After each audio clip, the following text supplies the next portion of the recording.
The national talking heads love the Minnesota Vikings thus far this season, and people are hopping on board. The bandwagon is filling up, and we're running out of room because after a 3-0 start, while everybody's recognizing what's happening in Minnesota, a special season could be underway after 3 weeks in the NFL regular season.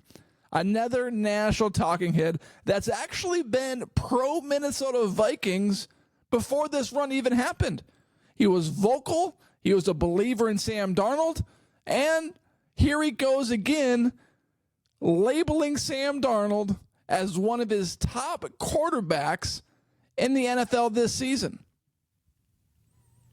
Yeah. It's so sad. Top 5 A-list when it comes to the quarterback. Darnold. He loves his legs. Kyler looks like Kyler there. You're like, hey, man, this cat at Oklahoma should be the #1 pick of the NFL draft, which he was. Kyler Murray's got the Cardinals contending into the playoffs. Number 3, listen, Andy Dalton's not the only balling redhead in the NFL right now. Sam Darnold, he has a little bit of a ginger to him. Don't play man coverage versus him. If you play man coverage versus Sam Darnold, he's going to score 30-plus on you. His connection, Justin Jefferson, he's doing it without Addison. He's doing it without Hawkinson. Kevin O'Connell, arguably coach of the year right now with Matt LaFleur, making things super good for Sam Darnold. Number 2, that bad man, Aaron Rodgers. Aaron Rodgers back to being a dude in the NFL. Some about this guy that this is back in football right now. Okay, so Dan Orlovsky placed Sam Darnold as the number 3 quarterback in the NFL as far as how they have played this season.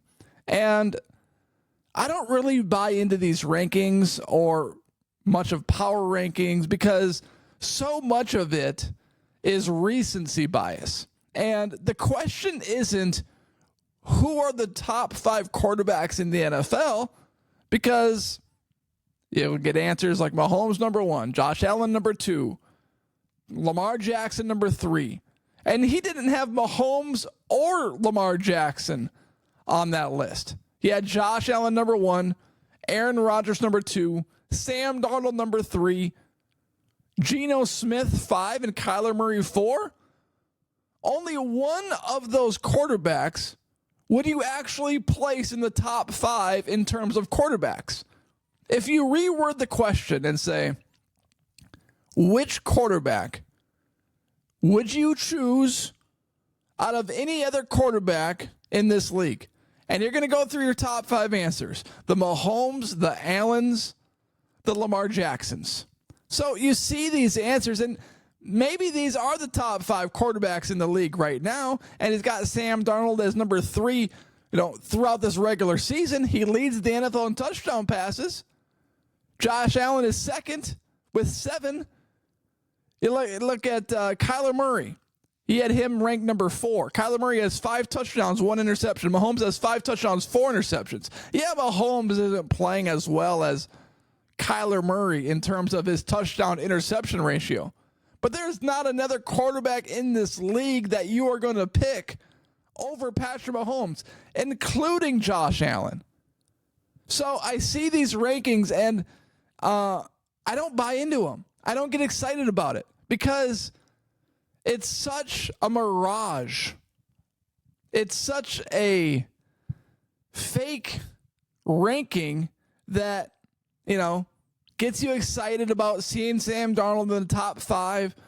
And, maybe he deserves that, but you aren't picking Sam Darnold over any of the top 5 quarterbacks in the league right now. So even though he's playing like a top 5 quarterback this season, it doesn't really matter.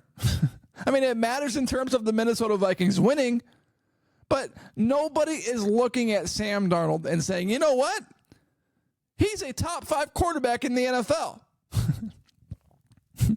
You're never going to look at Sam Darnold that way, even if he wins a Super Bowl for the Minnesota Vikings this season. It's just not going to happen. So it's a fun ranking. It's a fun list. It's cool to see Dan Orlovsky recognizing that Sam Darnold has played phenomenal football. But at the same time, What does that list mean? What does that list mean for the future of the Minnesota Vikings and Sam Darnold? Not really much. Sam Darnold still needs to go out there every single week and perform to the level that he's performed throughout the first 3 weeks of the season, because as soon as he doesn't, doubts, concern, worry are going to set in from the organization standpoint, and the national media members are going to jump off this bandwagon so fast you'll never remember that it was full. So, a fun conversation to be had, but let's look at it for what it really is. It's a mirage. It's a recency bias.